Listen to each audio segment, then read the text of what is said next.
Hello everyone, welcome back in infrared spectroscopy. पिछले lecture में हमने देखा कि वो कौन कौन से फैक्टर्स हैं जो कि सी डबल बॉन्ड ओ समूह युक्त यौगिकों में एब्जॉर्प्शन बैंड की स्थिति को प्रभावित करते हैं, यानी कि किन कारकों पर C double bond O absorption band की स्थिति निर्भर करती हैं। उनमें से प्रमुख थे कॉन्जुगेटेड मॉलिक्यूल्स या एटम या ग्रुप का उस पर प्रभाव पड़ता है, कौन सा ग्रुप प्रेजेंट है, प्लस आई इफ़ेक्ट वाला है या माइनस आई इफ़ेक्ट वाला है। इसी तरह से अगर सी डबल बॉन्ड ओ के साथ में कॉन्जुगेशन है सी डबल बॉन्ड सी का, तो भी एब्जॉर्प्शन बैंड की पोजीशन प्रभावित होती है। इसी तरह अगर हाइड्रोजन बॉन्ड प्रेजेंट है वो भी प्रभावित करता है C double bond O absorption band की स्थिति को। और चौथा जो फैक्टर हमने देखा था दैट वाज रिंग स्ट्रेन, कि किस साइज़ की रिंग है और उसमें क्या स्ट्रेन है, उसके कारण भी एब्जॉर्प्शन बैंड प्रभावित होता है। आज के लेक्चर में हम डिस्कस करेंगे कुछ कंपाउंड्स, कुछ फंक्शनल ग्रुप जिनमें कि C double bond O group मौजूद हैं अलग अलग, जैसे कि एल्डिहाइड हो गया, कीटोन हो गया, एसिड हो गया। जहाँ तक हम संभव है ऐसे ग्रुप्स के एब्जॉर्प्शन बैंड को डिस्कस करने जा रहे हैं। तो सबसे पहले हम देखते हैं infrared spectrum of aldehyde. Aldehydes में जो इंफ्रारेड स्पेक्ट्रम है वो मुख्य रूप से C double bond O stretching vibration के कारण होता है। जैसा कि हमने पहले भी देखा है कि एल्डिहाइड्स में C double bond O stretching vibration के कारण एब्जॉर्प्शन बैंड मिलता है हमें 1740 से 1720 सेंटीमीटर इनवर्स पे। लेकिन अगर कॉन्जुगेशन प्रेजेंट है सी डबल बॉन्ड सी का, या फिर अगर एरोमेटिक एल्डिहाइड है, तो उस केस में ये एब्जॉर्प्शन बैंड शिफ्ट हो जाता है 1715 से 1695 सेंटीमीटर इनवर्स के क्षेत्र में। दूसरा जो प्रमुख वाइब्रेशन होता है एल्डिहाइड में वो होता है C H stretching vibration. C H stretching vibration में, क्योंकि यहाँ सी एच बॉन्ड उपस्थित है एल्डिहाइड में, उसके कारण से एब्जॉर्प्शन बैंड मिलता है। और अधिकांश एल्डिहाइड्स में 2830 से 2695 सेंटीमीटर इनवर्स पर हमें पर्याप्त तीव्रता वाले दो एब्जॉर्प्शन बैंड जो है वो प्राप्त होते हैं, यानी कि एक डबलेट प्राप्त होता है हमें 2830 से 2695 सेंटीमीटर इनवर्स के क्षेत्र में। एक एग्जाम्पल लिया है हमने प्रोपेनॉल का। प्रोपेनॉल का आईआर स्पेक्ट्रम जो है वो हमें इस तरीके से प्राप्त होता है। यहाँ पर जो प्रमुख एब्जॉर्प्शन बैंड है that is C double bond O stretching vibration के लिए एब्जॉर्प्शन बैंड मिलता है हमें लगभग 1720 सेंटीमीटर इनवर्स पर।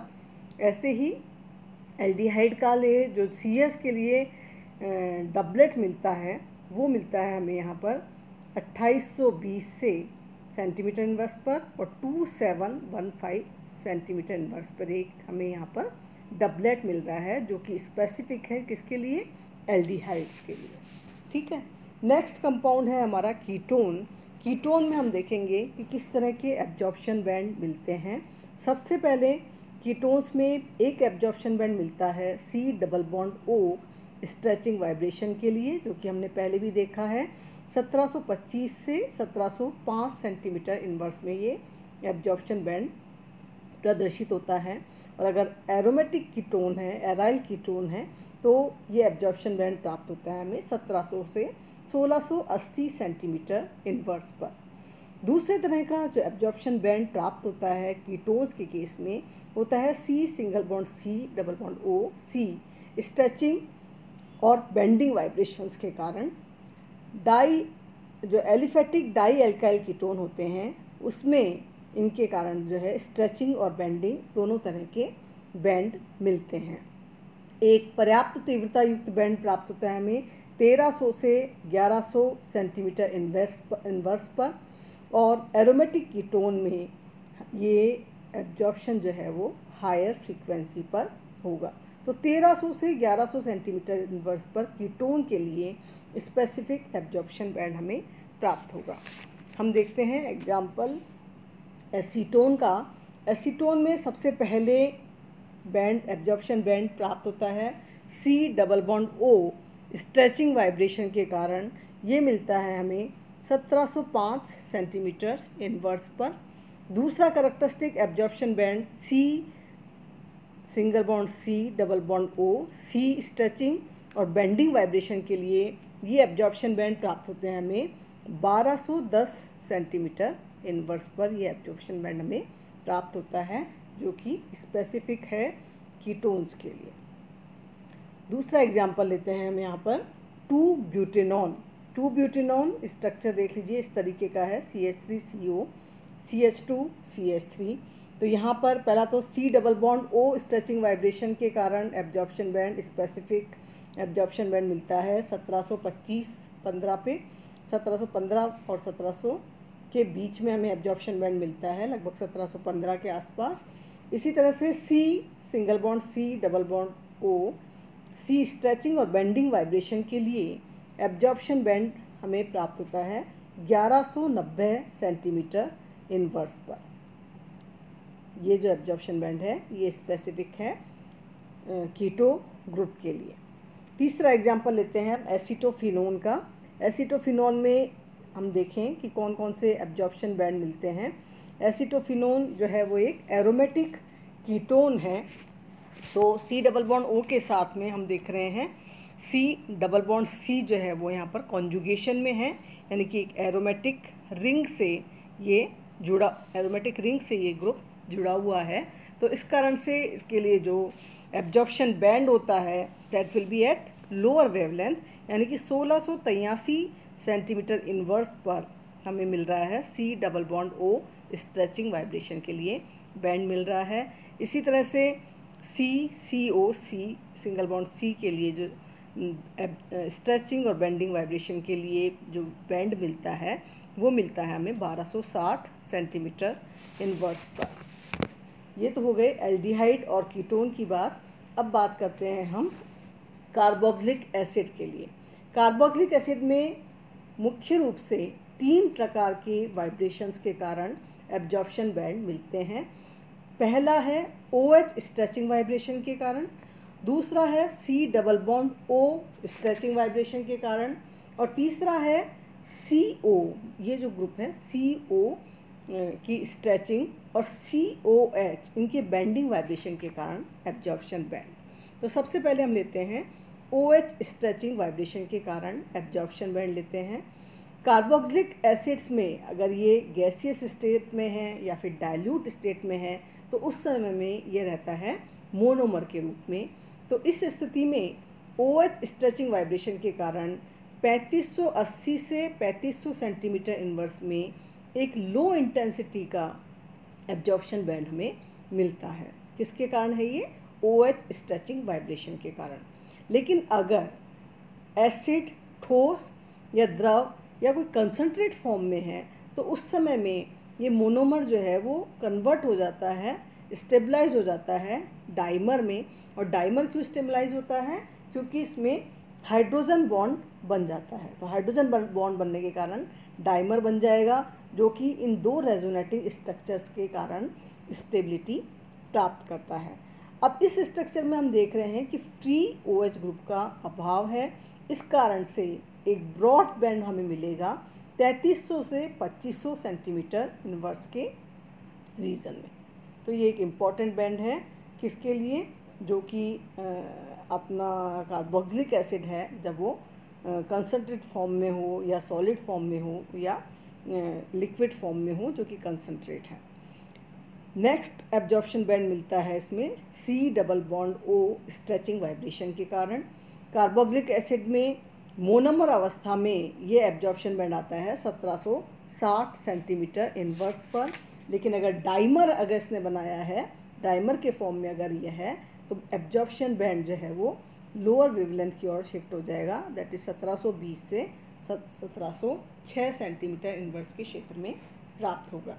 यदि कार्बोक्सिलिक एसिड में इंटरमॉलिक्यूलर हाइड्रोजन बॉन्ड उपस्थित है तो एब्जॉर्प्शन बैंड जो है वो और भी कम वेवलेंथ की तरफ शिफ्ट हो जाता है। फॉर एग्जांपल हम लें, अगर सैलिसिलिक एसिड का एग्जांपल लें तो सैलिसिलिक एसिड में एब्जॉर्प्शन बैंड 1665 सेंटीमीटर इनवर्स में के रेंज में हमें प्राप्त होता है। इसी तरह से अगर सी डबल बॉन्ड ओ के कॉन्जुगेशन में सी डबल बॉन्ड उपस्थित है तो एब्जॉर्प्शन बैंड जो है वो लोअर वेव नंबर की ओर शिफ्ट हो जाएगा। जैसे कि अल्फ़ा बीटा अनसैचुरेटेड एसिड अगर है तो एब्जॉर्प्शन बैंड मिलता है हमें 1706 से 1680 सेंटीमीटर इनवर्स पर। तीसरा जो एब्जॉर्प्शन बैंड है कार्बोक्सिलिक एसिड के लिए, दैट इज CO स्ट्रेचिंग और COH बेंडिंग वाइब्रेशंस के कारण। इनमें क्या होता है, कार्बोक्सिलिक एसिड में CO स्ट्रेचिंग और COH बेंडिंग वाइब्रेशन के कारण एब्जॉर्प्शन बैंड मिलता है 1320 से 1210 सेंटीमीटर इनवर्स पर, और दूसरा मिलता है 1440 से 1395 सेंटीमीटर इनवर्स पर। एक इंटेंस एब्जॉर्प्शन बैंड मिलता है हमें, तीव्र एब्जॉर्प्शन बैंड की प्राप्ति होती है। इसके अलावा out of plane OH bending vibration के कारण भी यहाँ पर एक चौड़ा मीडियम इंटेंसिटी का एब्जॉर्प्शन बैंड प्राप्त होता है 960 से 875 सेंटीमीटर इनवर्स के रीजन में। हम एग्जाम्पल लेते हैं यहाँ पर प्रोपेनोइक एसिड का। ये प्रोपेनोइक एसिड का IR स्पेक्ट्रम है। इसमें हम देख रहे हैं कौन कौन से एब्जॉर्प्शन बैंड मिल रहे हैं। सबसे पहले OH स्ट्रेचिंग वाइब्रेशन के कारण, this is OH stretching vibration के कारण एब्जॉर्प्शन बैंड मिलता है हमें 3500 से 2500 सेंटीमीटर इनवर्स पर, एक चौड़ा एब्जॉर्प्शन बैंड प्राप्त होता है। इसी तरह से C double bond O stretching vibration के लिए यहाँ पर एब्जॉर्प्शन बैंड मिलता है 1700 सेंटीमीटर इनवर्स पर। CO स्ट्रेचिंग वाइब्रेशन के लिए एक एब्जॉर्प्शन बैंड प्राप्त होता है 1220 सेंटीमीटर इनवर्स पर। इसी तरह से एब्जॉर्प्शन बैंड मिलता है 920 सेंटीमीटर इनवर्स पर, और ये एब्जॉर्प्शन बैंड प्राप्त होता है हमें OH बेंडिंग वाइब्रेशन के कारण। तो हमने यहाँ कुछ एग्जाम्पल्स लिए हैं, उनके स्पेक्ट्रा लिए हैं, कुछ कंपाउंड्स के, एसिड्स के, एल्डिहाइड के और कीटोन्स के। नेक्स्ट टर्न पे हम बचे हुए कंपाउंड्स लेंगे जिनमें कि C double bond O group present है, जैसे कि एसिड एमाइड है, एस्टर है, और एमीन्स में भी हम देखेंगे एमीन्स, ईथर, जो भी बचे हुए फंक्शनल ग्रुप हैं उसके एब्जॉर्प्शन बैंड हमें किस तरह से प्राप्त होते हैं, IR स्पेक्ट्रा किस तरह से प्राप्त होता है, इसके बारे में हम डिस्कस करेंगे। Thank you.